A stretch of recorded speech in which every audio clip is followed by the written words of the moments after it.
जीवीएच classes YouTube channel पे वर्ग 11th history के विद्यार्थियों का हार्दिक स्वागत है। मेरे प्यारे विद्यार्थियों, आपके लिए जो टर्म 1 में जैक बोर्ड के द्वारा सिलेबस निर्धारित किया गया है, इसके तहत मैं पहला चैप्टर समय की शुरुआत से, दूसरा चैप्टर 3 महाद्वीपों में फैला हुआ साम्राज्य और तीसरा चैप्टर यायावर साम्राज्य, इस चैप्टर से संबंधित वीवीआई प्रश्नोत्तरी मैं अपलोड कर दिया हूँ।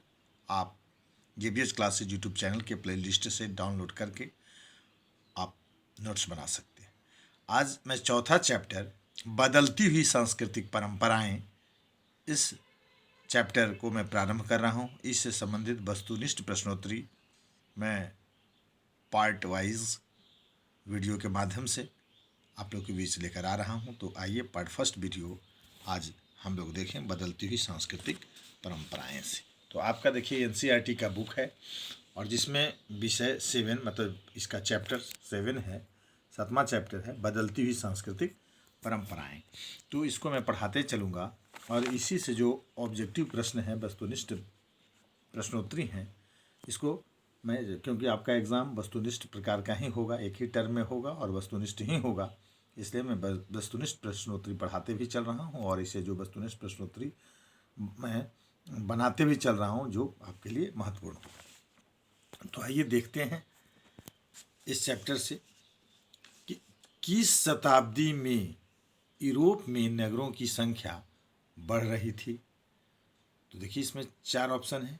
ऑप्शन ए 14वीं से 17वीं सदी, बी 13वीं से 18वीं सदी और सी 16वीं से 17वीं सदी और डी 14वीं से 18वीं सदी। सही उत्तर होगा 14वीं से 17वीं सदी। तो 14वीं से 17वीं सदी में यूरोप में नगरों की संख्या बढ़ रही थी। मैं एनसीईआरटी जो बुक है इसी से मैं आपकी सुविधा के लिए मैं तैयार किया हूँ। मैं टॉपिक वाइज पढ़ाते चलूँगा और जितने टॉपिक से ये प्रश्न रिलेटेड उठेंगे मैं उसको एनालाइज करता चलूँगा। देखिए इसमें इटली के नगरों का पुनरुत्थान और लास्ट विश्वविद्यालय और मानवतावाद, यहाँ तक इतिहास का मानवतावादी दृष्टिकोण, मैं इतना तक आज पढ़ा रहा हूँ, यहाँ टिक आउट कर दिया हूँ और इतना तक में जो भी ऑब्जेक्टिव प्रश्न बनते हैं उसको मैं लेकर आज उपस्थित हूँ। कल फिर दूसरे वीडियो में मैं विज्ञान और दर्शन, अरबियों का योगदान इसके आगे पढ़ाऊँगा और इससे उठने वाले वस्तुनिष्ठ प्रश्नोत्तरी को मैं नोट्स के रूप में आप लोगों के बीच लेकर आता रहूँगा। चलिए दूसरा क्वेश्चन देखते हैं। रोम कला और विद्या के केंद्र कौन से शहर बन गए थे। तो सही उत्तर होगा सी फ्लोरेंस और वेनिस।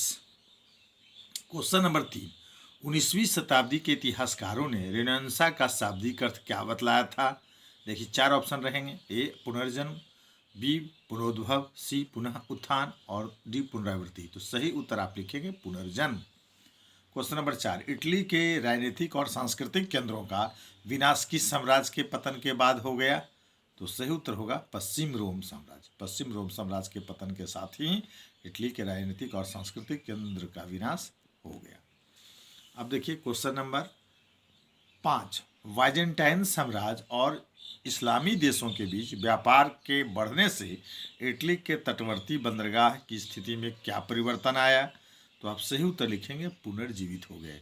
वो सभी जो बंदरगाह थे फिर से जीवित हो गए। तो सही उत्तर ये ऑप्शन होगा पुनर्जीवित हो गए। क्वेश्चन नंबर 6 देखें।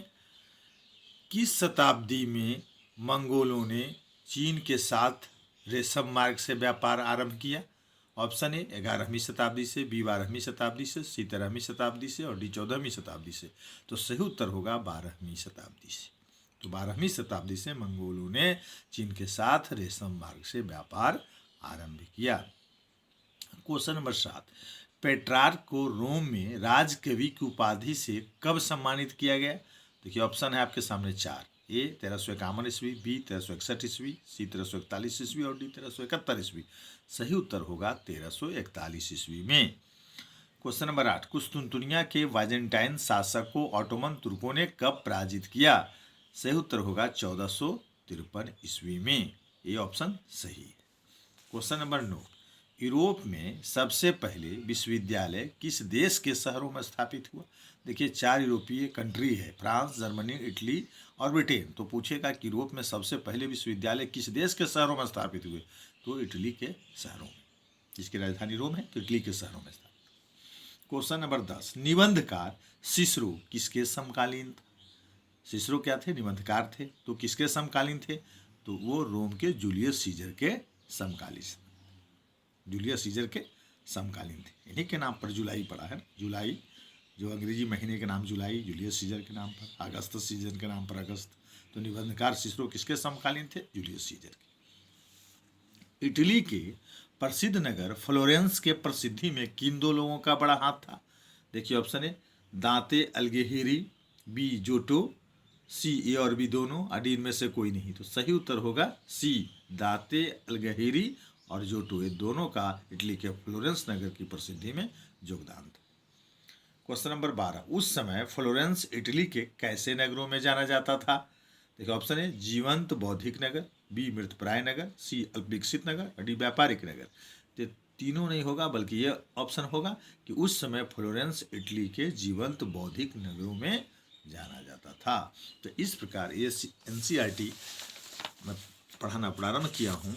तो आप ये जो चैप्टर बदलती हुई सांस्कृतिक परंपराएं, इससे मैं इतना क्वेश्चन एराइज किया ऑब्जेक्टिव, क्योंकि आपके ऑब्जेक्टिव प्रश्न ही पूछे जाएंगे। तो इस प्रकार आप मेरे साथ चलेंगे और मैं यहाँ तक मैं टिक आउट कर दिया हूँ। इसके आगे कल मैं विज्ञान और दर्शन, अरबियों का योगदान, इसमें कलाकार और यथार्थवाद, वास्तुकला, इस सब से संबंधित प्रथम मुद्रित पुस्तकें 2-3 वीडियो के माध्यम से मैं इस चैप्टर से संबंधित ऑब्जेक्टिव प्रश्नोत्तरी आपकी सुविधा के लिए मैं लेकर उपस्थित रहूँगा। आज आप इस चैनल को सब्सक्राइब कर लेंगे, मेरे साथ जुड़ जाएंगे, और प्रत्येक दिन मैं भी मेहनत करूँगा, आप भी मेहनत करें और सफलता को प्राप्त करें, इसी आशा विश्वास के साथ ढेर सारी शुभकामनाओं के साथ बहुत बहुत धन्यवाद।